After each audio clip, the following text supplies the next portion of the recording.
for one, am grateful, Mrs. Bush, that they are finally bringing civilization to this savage land. I could not agree with you more, my dear. My daddy settled this land, and I know he'll be looking down on us, pleased at how we help the natives. Yes, they've lost their land, but they've gained access to heaven.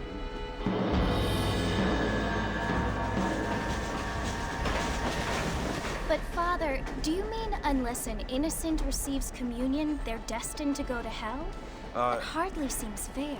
What I mean to say, Jenny, is that there is a great deal of difference between an innocent and a savage. I never thought of it that way. Yes, they lived like animals, but they're happier now.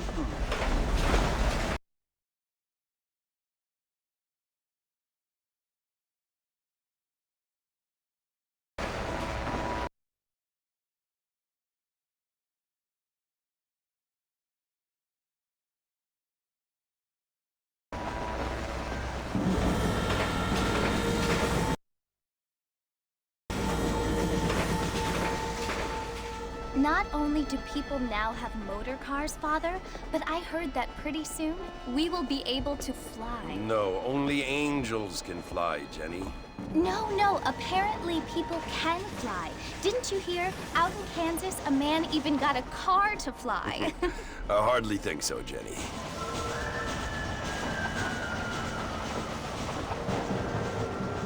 Apparently, Mr. Johns wants to run for governor, which is why he's so concerned with cleaning up the state. Nate Johns. Yes. His family is nothing but hillbilly trash that came here after the war.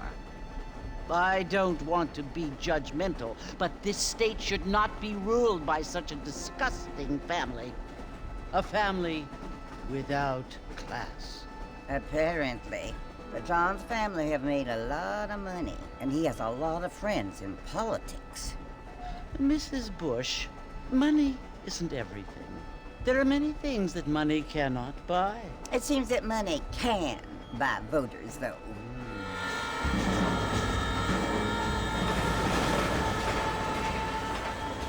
What you must remember, my dear, is that we have been brought here to spread the word. And the word and civilization, they are the same thing. They are the gifts. It is the opportunity we have, the chance to live among people who are decent and who do not kill each other, and who let you worship in peace. It's so confusing, Father. Sometimes I find it impossible to make the distinction between a loving act and a hateful one. I mean, they often seem to be the same thing. Yes, Jenny, it is confusing. But you only have to ask me if you need help. Indeed. Well, here we are, Mrs. Bush. Armadillo.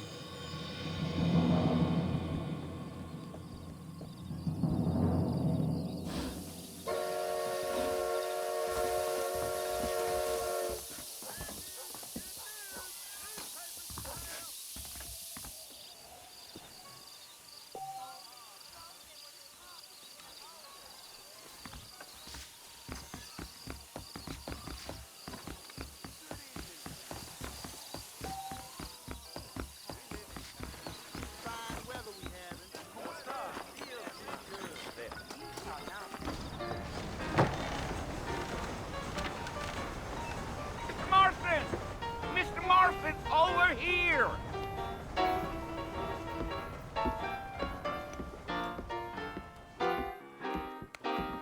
You must be John Marston. Sometimes. I'm Jake. Your friends from Blackwater hired me to guide you. They ain't my friends, but pleased to meet you, Jake. I got the horses saddled up and ready out front.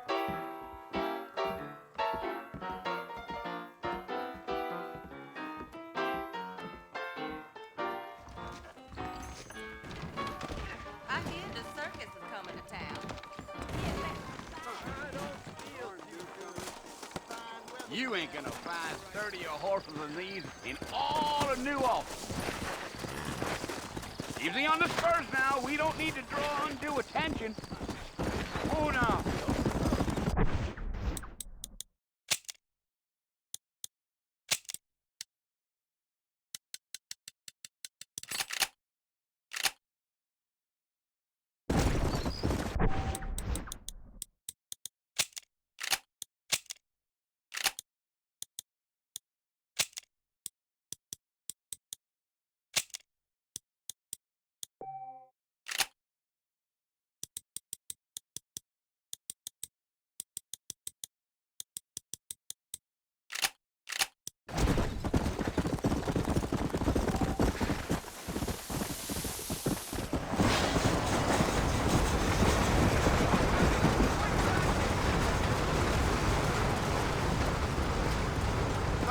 Mercer you want to visit? That's right. Ain't taking nobody up to the fort in a long time. Are you planning on spending any time in Armadillo, Mr. Marston? I doubt it. I ain't planning on staying very long. Well, if you're fixing for some female company, you can do a lot worse than Armadillo. Fine as cream gravy they are. Not like Steve Flanders. Dang, those girls ain't even fit for a drinking man to hole up with. I'm a married man, I'm afraid. Ain't we all? Let's go.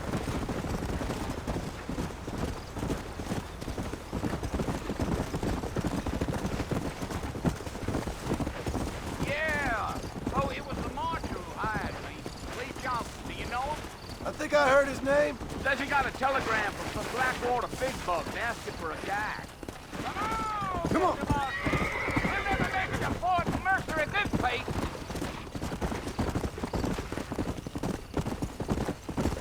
You ain't very talkative, are you? Nope. I'm...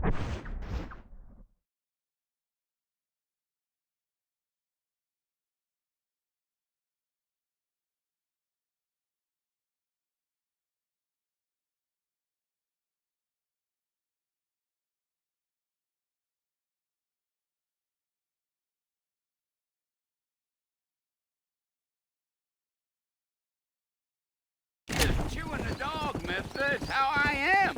I don't mean nothing by it. Trust me. There's things you better off not knowing. Come. You.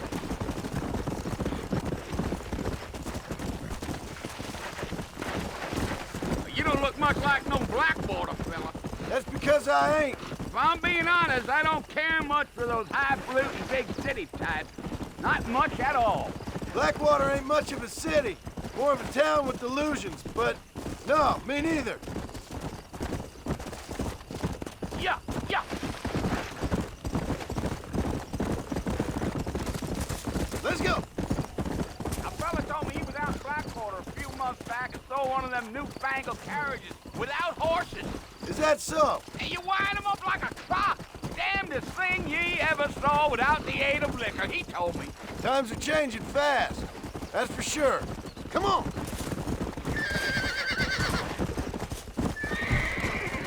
Go.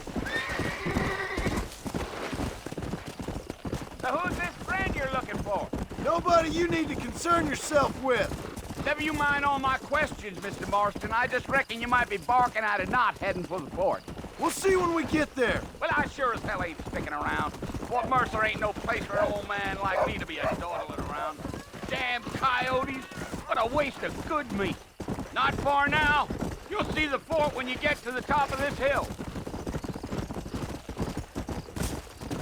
Come on.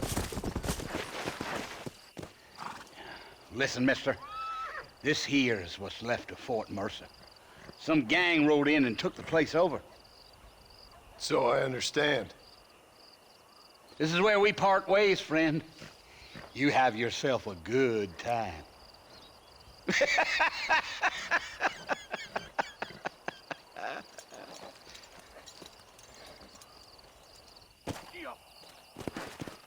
Come on.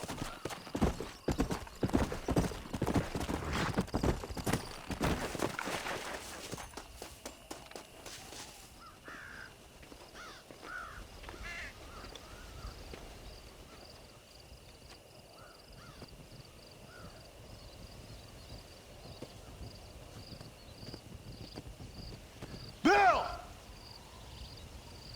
Bill, I've come for you! Bill Williamson! Come out here right now! Go away now, John. Don't make me kill you. Nobody needs to kill anyone, Bill. You must think I was born yesterday. You always did think I was an idiot. That ain't fair, Bill. You were as my brother. I've come to try to save you. Oh. Do I look like I need saving? Bill, please. They want to kill us all. I can help you. Well, you never tried to save me before. You only seemed to save yourself. Bill, I implore you think about this. You implore me? You implore me? You always were one for fancy words. Oh. Well, things are different now, John. Now I'm in charge! No more Dutch! And no more you. Implores. I implores you to go back and tell them to send someone just a little bit more impressive next time. Well? Oh. Poor John.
Well, you're alive.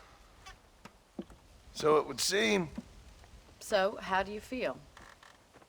I don't know the polite word for it. I do. Stupid is the word we use around here. What were you doing? I was doing something stupid. Well, you'll be okay. Once you didn't die, the doctor said you'd be fine. He got the bullets out a couple days ago. Good. It cost us $15. I'm sorry, madam. Should have left me there to die. Did you want to die? I mean, was that it? Was that why you went straight out to Fort Mercer and picked a fight with the worst bandit in the county? To die, Mr. Mr. Marston. John Marston. Bonnie McFarland. Miss Bonnie McFarland. Well, you may be right, Miss McFarland. I don't know. So what were you doing? Was trying to give Mr. Williamson a chance. For old time's sake.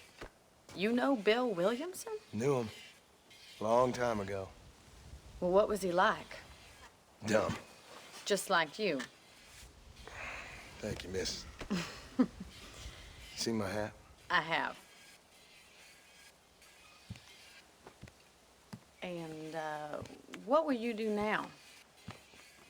Now I'm gonna take my time and go after him the less kind way. Well, that sounds very fun, Mr. Marston. Quite heroic, just like in those penny dreadfuls my brother used to read. Meanwhile, if you'll excuse me, I've got a ranch to run. Of course, if you're feeling better, why not take a ride with me later? Help me patrol the perimeter. You can earn back some of that money we wasted on doctor's bills. Of course. And thank you for saving my life, I mean. Next time, Mr. Marston, I strongly recommend you don't try to lose it quite so earnestly. I'll bear that in mind.